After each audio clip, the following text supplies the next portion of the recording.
The night everything broke started like it was supposed to fix us. That's the part people always miss.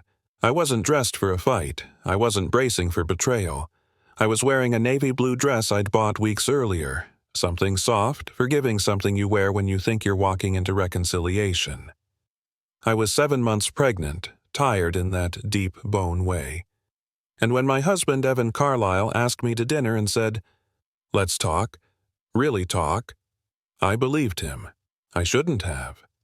3 sentences in, he slid a folder across the table, smiled the way men smile when they think they're being generous, and said, "This is best for both of us. Divorce papers, prepped, polished, airtight."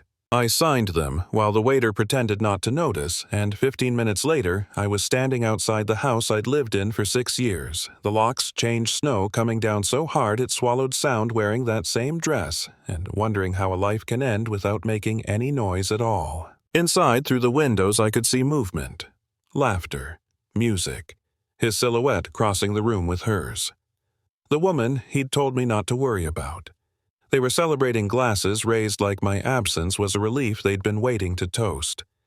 He was getting remarried at sunrise, that part came later, but even then, I knew this wasn't a mistake. This was planned. I stood there shaking my hands on my belly, trying to calm the baby, thinking, okay, this is it. This is how people disappear.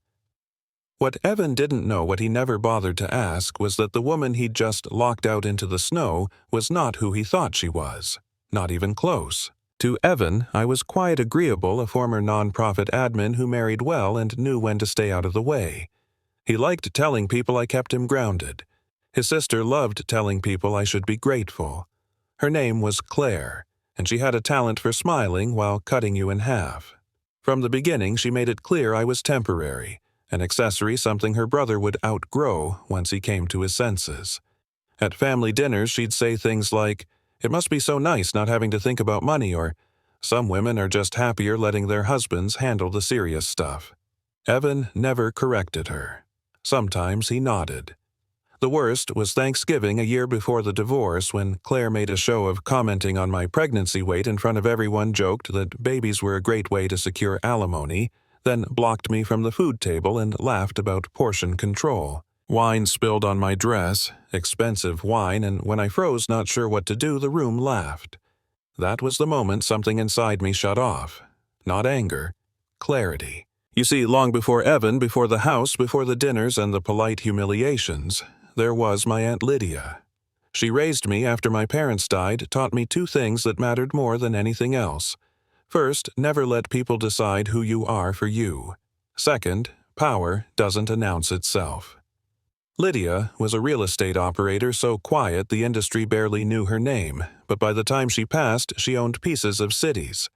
She left it all to me when I was 17.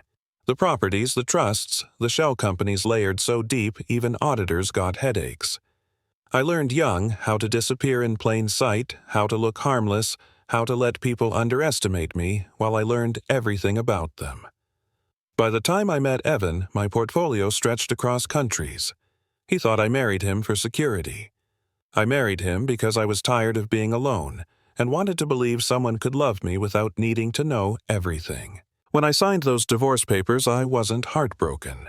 That part had happened years earlier quietly, the 3rd time he forgot my birthday and remembered his assistance.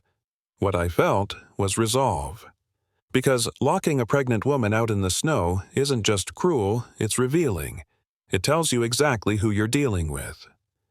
I called a car, checked into a hotel I happened to own under a holding company name, took a shower, changed into sweatpants, sat on the bed and started making calls.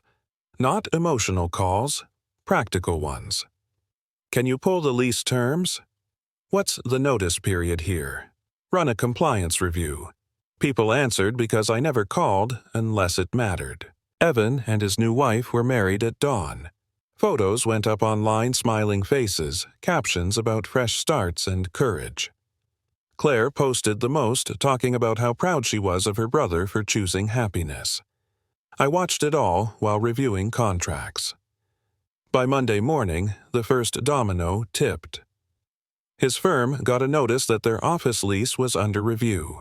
Then the parking garage flagged his contract. Then the country club put his membership on hold. Annoying, sure, but nothing that screams disaster.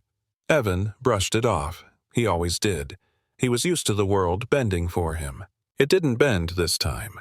By the end of the week, one client paused their account, then another. The bank asked questions. The dealership reevaluated his car loan. Claire called him in a panic because the estate she bragged about owning turned out to be leased, and the lease was about to triple. She asked if I had anything to do with it. Evan laughed. I heard about that later. That laugh didn't last long. 2 weeks and his lawyers were using words like unusual and coincidental a little too often. A private investigator finally sat him down and asked, "How well did you actually know your wife?" That's when the truth started leaking through the cracks. Who owned the buildings? Who controlled the boards? Who funded the foundations donating to the clubs reviewing his membership? And his new wife, the one he'd left me for, she had her own secrets. Active investigations. Federal ones. The kind that don't care about your feelings or your timeline. He married into a mess while divorcing stability. That irony still makes me shake my head. I never confronted him. I never raised my voice or sent a message or demanded an apology. I didn't need to. All I did was stop protecting the systems that protected him. Leases weren't renewed. Credit tightened. Relationships cooled. Reputation did the rest. Within months, his firm dissolved. Clients fled. His car was gone. The house followed. Claire lost her estate. His new wife disappeared the moment things got hard. Funny how that works. I saw him once, months later, standing on a street corner, thinner eyes hollow, holding a sign. We locked eyes for a second. There was no satisfaction in it, just confirmation. Actions echo, sometimes louder than words ever could. So here's the part I want you to think about. Was it revenge or was it consequence? Is it wrong to let someone fall when all you did was stop holding them up? How many people do we dismiss every day because they don't look powerful, don't sound impressive, don't fit the story we've already written for them? And how often are we wrong? If you've ever been underestimated, if you've ever swallowed disrespect and waited, I want to hear from you. Drop your thoughts in the comments. Was this justice, or did it go too far? And if you've seen something like this play out in real life, tell that story too, because trust me, someone out there needs to hear it.